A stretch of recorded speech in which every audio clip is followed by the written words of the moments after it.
on their mother's birthday, while Classic. they were having a birthday party for Lucy in the Lion House, Susie and her older sister Dora slipped away, met up with Dora's boyfriend, and Dora and her boyfriend eloped, while Susie stood as the lookout.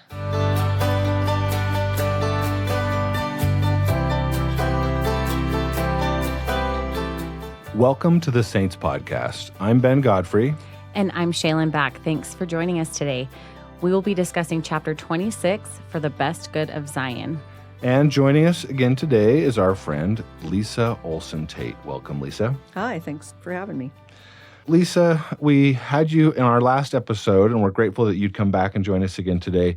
We start this chapter off with the Godbeites. We met them in previous chapters. And at the beginning of this chapter, we have kind of a poignant moment here with a man by the name of, I'm not sure if it's Amasa or Amasa Lyman. Yeah, I'm not sure either. But he has a son, Francis Marion Lyman, who's about 30 years old at this time. He's known by his friends as Marion, and he's going to be someone we'll meet later chapters and so forth. But Amasa, or Amasa, chooses to join or affiliate himself with this new so-called Church of Zion. Can you tell us a little bit about this?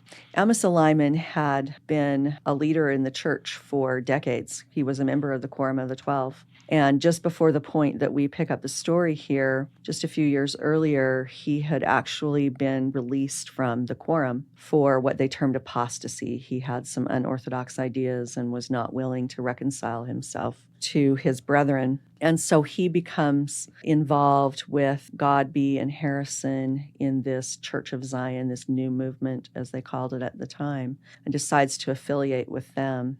And as we show in this scene, this is just heartbreaking to Marion, his son. He's about 30 years old at this time, so he's a fairly young man. He's been raised in the church, raised in the gospel, seen his father as a leader in the church, and to see him fall away and take this different path was just incredibly painful and difficult for him.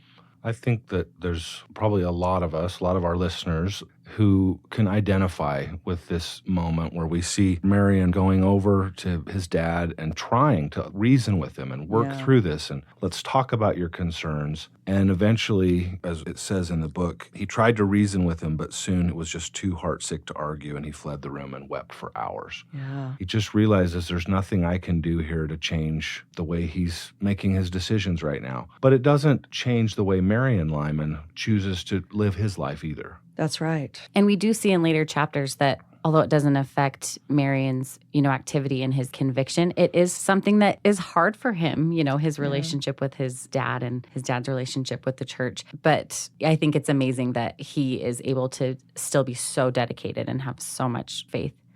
Surrounding this situation, the leaders of the church don't seem like they're doing too much about this new movement. And it seems like the focus is on strengthening the saints. I just love this quote from Brigham Young. He says, "We have got the gospel," he said, "but if we expect to receive the benefits of it, we have got to live according to its precepts." So he's kind of saying, don't bother with the dissenters, but focus on yourself and how you're following the example of Jesus Christ and living the gospel. Yeah, which is good counsel in any generation. Absolutely. Mm-hmm. So we see another man. In the previous chapter, we had a missionary and his cousin who visited Martin Harris and offered assistance to bring him west. And at first, Martin was a little reluctant, saying, Brigham wouldn't give a nickel for me. I'm paraphrasing, but Right. But they do. They provide some assistance, and Martin arrives in town. And let's just listen to a little quote here from the book about Martin speaking at the tabernacle. "The Spirit told me that I might just as well plunge myself into the water as to have any one of the sects baptize me. So I remained until the church was organized by Joseph Smith, the prophet. The following month, Martin bore witness of the truth and divine origin of the Book of Mormon at the church's October General Conference." What I love most about this experience is that so George A. Smith is there, and he's recognizing Martin Harris having given so much time and money and effort into the building of the kingdom. However, he says, it's so remarkable to have this testimony, but the Book of Mormon carries evidence with it. And the promise has been fulfilled that those who do the will of God should know of the doctrine that it is true. Thus, the Book of Mormon has thousands of witnesses. So while he's acknowledging, it is incredible to have Martin Harris here and he's back, this is great. He's saying you're almost just as much of a witness as the Book of Mormon because of that evidence. And I just think that's such an incredible thing that we can apply to us too, that we're all witnesses of the Book of Mormon, those of us who have received that truthfulness of it. Yeah, we could say millions of witnesses today. Yeah. It's very much like the Savior's counsel to Thomas. I'm paraphrasing, but blessed are you, Thomas, because you saw, but more blessed Right. are those who will believe and yet did not see. I feel a little bit of that from George A. Smith as saying, we're so grateful to have this witness of the Book of Mormon here, but all of you are witnesses.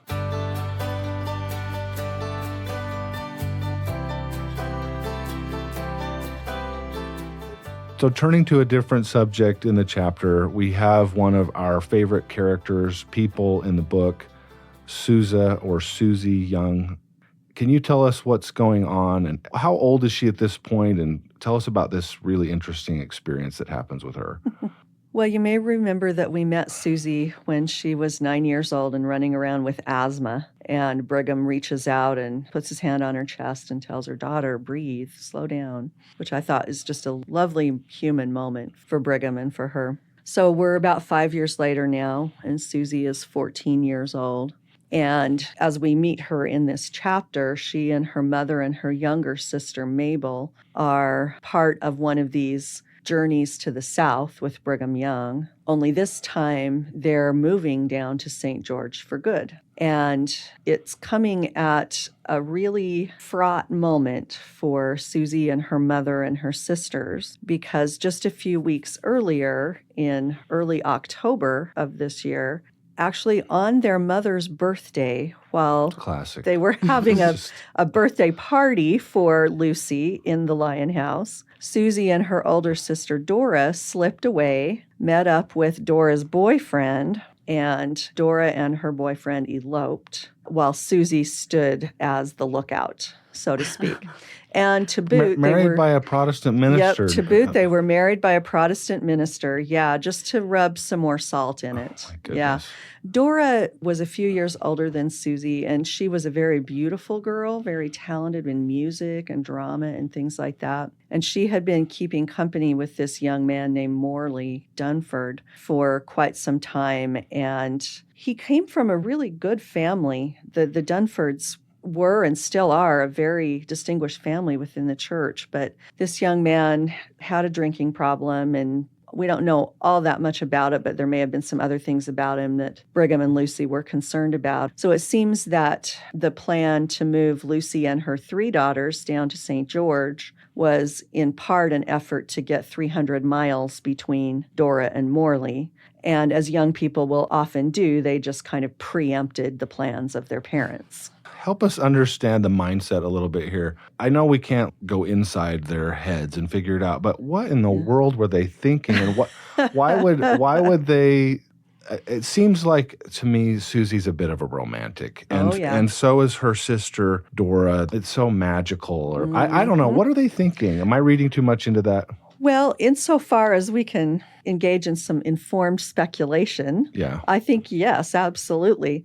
Susie and her sisters, and she had many sisters. People don't fully realize this. Maybe this will come up later when we talk about the organization of the young women, but Brigham Young's household was really a house full of females, to borrow a phrase.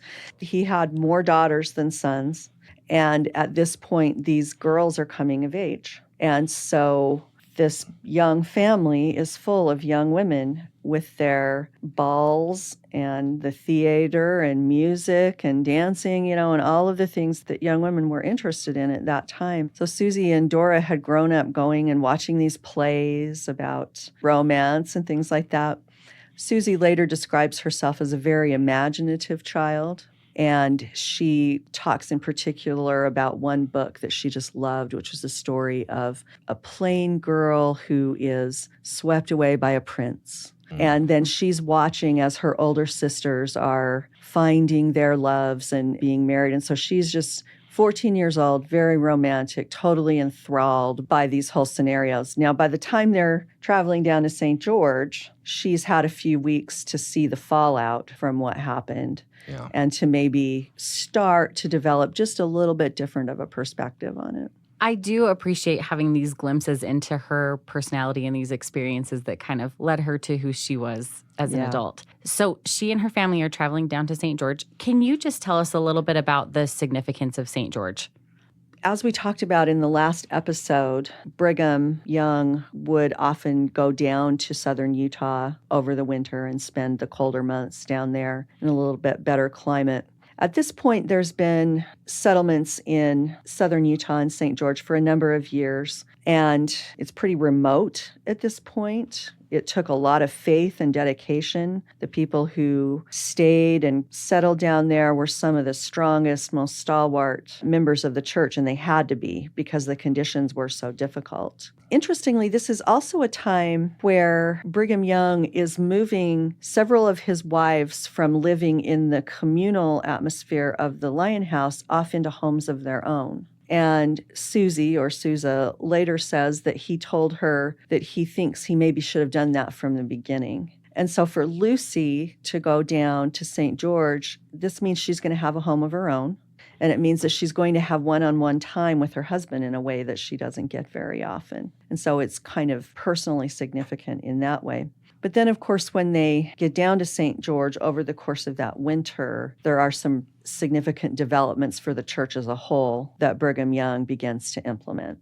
Tell us about one of those in particular in January 1871, a meeting that is held and an idea is discussed among the saints there in St. George. Yeah, this is when Brigham Young initiates the effort to build a temple in southern Utah. And this is going to be the first full-fledged temple in Utah.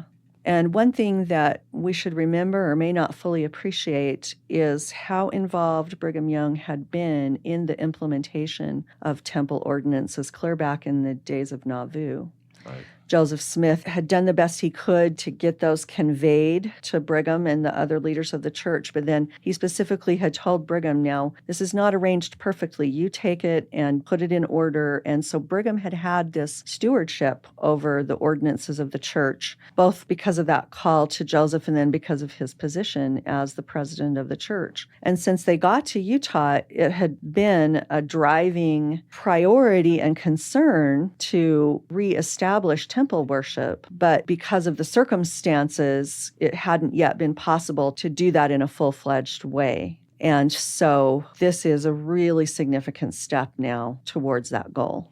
When Brigham Young returns in the fall of 1871 to St. George, ground is broken. And one thing I learned in Saints I hadn't understood before is when they broke ground, they did what we know as the Hosanna shout. Yeah.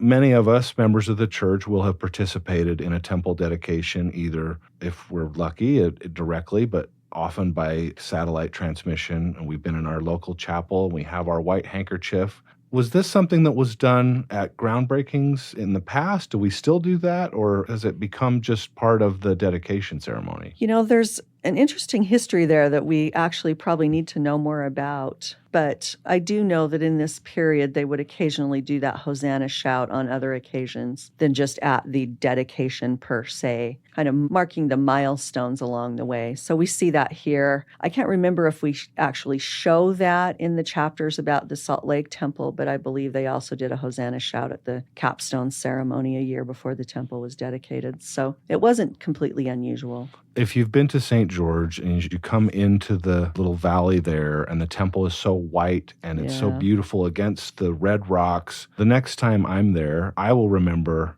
a place before that temple existed and a group of people, really pretty audacious people with a handkerchief in hand shouting, Hosanna, we're going to build a temple. Yeah. It's amazing. I love learning about that in Saints. And my guess is that they really shouted. The way we do it now is wonderful, and it's a little bit more of a ritualized thing. But my sense is that when they said shout, they shouted, and that it was a true expression of the joy and the excitement that they felt. Because remember, a lot of these people, like Erastus Snow, had received temple ordinances earlier and knew what it meant to finally be able to have that available again in its full form.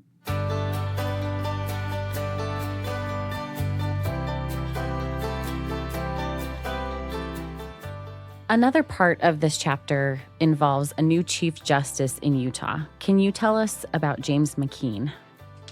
Yeah, he comes in with something of an agenda. He's appointed as one of the territorial officials. He's appointed to be the head judge in Utah, and he comes in determined that we're going to assert federal power and we're going to crack down on what he calls theocracy, or the power of the church in Utah. Let's listen to a little quote here from the book that I think Judge McKean pretty well tips his hat about what he's going to do as Chief Justice.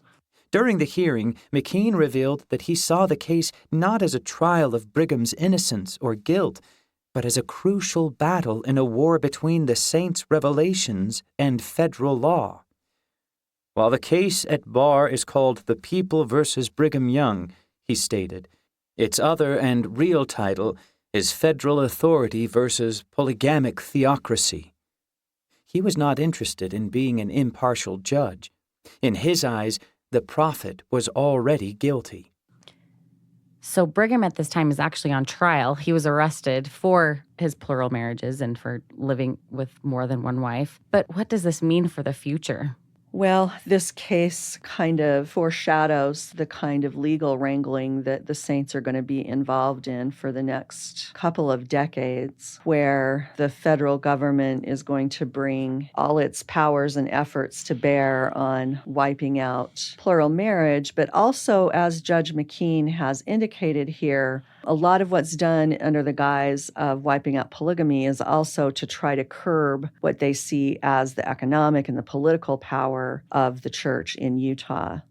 That's kind of the overarching goal in a lot of the efforts. And McKean is just bold enough to say it out loud. But in a lot of the future efforts, it'll be the subtext to what's going on. Lisa, in our previous episode and in chapter 25, we had learned about retrenchment. Tell us about how retrenchment's going across the territory. Well, we get a really lovely little glimpse of that in the first scene of this chapter with these sisters in Santaquin who prepare a simple meal of brown bread and soup and then report back on how successful this retrenchment thing was. So it shows that these ideals and principles of retrenchment are being spread and are taking hold. We have to wonder, though, how this message of retrenchment sounded in some of these outlying, more remote communities where maybe you only had one dress, or Right. maybe you're living pretty close to the subsistence level to begin with. And so what does retrenchment look like there? There's a great story. It might be apocryphal. I really hope it's true. I think it is, actually, that originates in St. George, which we'll talk about later in this chapter, where a woman remembered these fancy women from Salt Lake coming down to this dirt poor settlement in St. George and preaching retrenchment. The way that she tells the story is we looked at them with their satin ribbons and their velvet dresses, and I raised my hand and I said, well, Sister Young, what would you like us to retrench from, the bread or the molasses? Wow. And that kind of indicates how the principles were important, but the implementation may have been a little bit uneven, and the message may have been more or less applicable in different settings. Well, in another community, they mentioned taking off the lace and the frills from their dresses, and Yeah. it left marks of where they had Yes. those things. So it would have been so different. That's Brigham Young's daughters, and we'll see that here pretty soon in an upcoming chapter.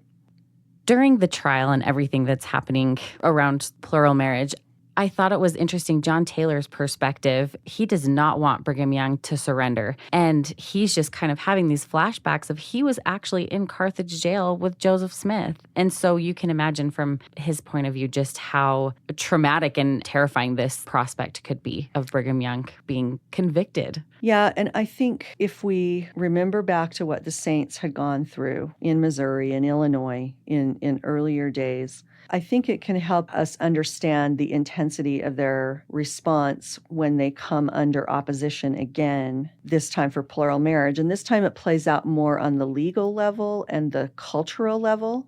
But the saints are determined to defend themselves and to support each other. And unfortunately, it's something that they've been through before. And so while they do have a lot of fear just in reading this chapter, it does seem, especially from Brigham Young, that they seem confident that things are just going to work out. So we'll look forward to learning more about what happens.